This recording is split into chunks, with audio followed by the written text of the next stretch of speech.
Good morning, students. Welcome to first session of 11th and last chapter of your syllabus, that is economic thoughts. In today's session, we will discuss first of all introduction, after that related to Gandhiji and Pandit Deen Dayal Upadhyay. Related to these two, we will discuss. So let us start first introduction. The thoughts that are related to human life and their economic activities are called economic thoughts. These thoughts are about management of economy, production, revenue, distribution, employment, money, exchange, economic development, banking, solutions to financial and environment problems. Economic thoughts of many great thinkers in various countries have influenced decisions of state administration related to management of resources, production, cost, distribution, etc. For example, following people highly influenced the economic thought process of the Western countries, like in that first, Adam Smith. Adam Smith's idea provide insights into how wealth is created, distributed, and exchanged. Second, that is Professor Alfred Marshall provided importance of keeping human welfare at the center of decision making. Next, Professor Robbins gave ideas related to scarcity, problem of choice, and optimum utilization of resources. And Professor Keynes provided a new direction to macroeconomics by giving principles regarding consumption, investment, employment, and government intervention after the Great Depression of 1929-30. Now, this influence of economic thoughts in India. Economic ideology can also be seen in Indian scriptures such as Shanti Parva in Mahabharata, Manusmriti, Shukraniti, etc. Kautilya's Arthashastra stands first in Indian writings and thoughts related to economics.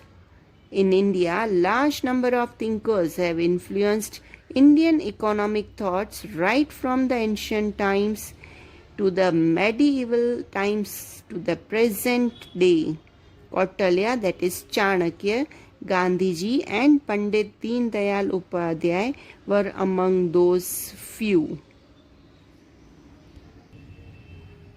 First, we start with Gandhiji. Mohandas Karamchand Gandhi was born in Porbandar, Gujarat. He had a very strong willpower and was a firm believer of his ideals. He urged for a realistic and practical approach towards life. Truth and non-violence were the two major principles of his ideology. He practiced his ideologies so that he could remove the difference between a person's thoughts and deeds. He put a strong emphasis on religion and ethics for individual and social life.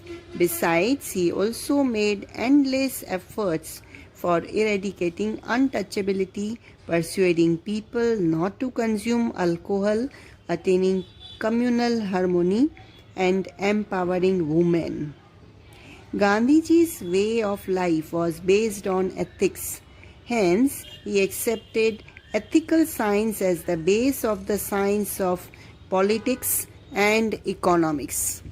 Gandhiji's simple way of life in social, economic, and political terms is popularly known as Gandhism. However, unlike other economists, Gandhiji did not give a specific ideology or principles of economics. Also, he did not classify his ideology into any specific categories. He neither wanted to promote Gandhism nor wished to have his own followers. He did not claim that he had discovered any new theory or ideology. He simply tried to apply the eternal truths as solutions to life's routine problems. Based on these facts, Gandhiism has become a part of economic thought process. Today's session's next topic, that is the influence of books and thinkers on Gandhiji. Gandhiji used to read books on philosophy, religion, sociology, etc. These books greatly influenced Gandhiji's economic, social, and political ideology. Gandhiji was greatly influenced by the American thinker Thoreau. Gandhiji adopted the idea of simple living and high thinking from Thoreau's works. Gandhiji's idea of Sarvodaya was an inspiration from British writer John Ruskin's book Unto the Last. From this book, he derived the importance of labor work and ways to eradicate poverty from India. Gandhiji was also influenced by Leo Tolstoy's works What Shall We Do Then and The Kingdom of God is Within You. He was influenced by the theory of bread labor given by Ruskin. Based on the Gandhiji gave the bread labor theory and the motto that people should work and earn their bread and those who do not work have to right to eat. Gandhiji's belief of laboring for one's own bread also exists in one of the shlokas in the 3rd chapter of Hindu scripture, the Bhagavad Gita.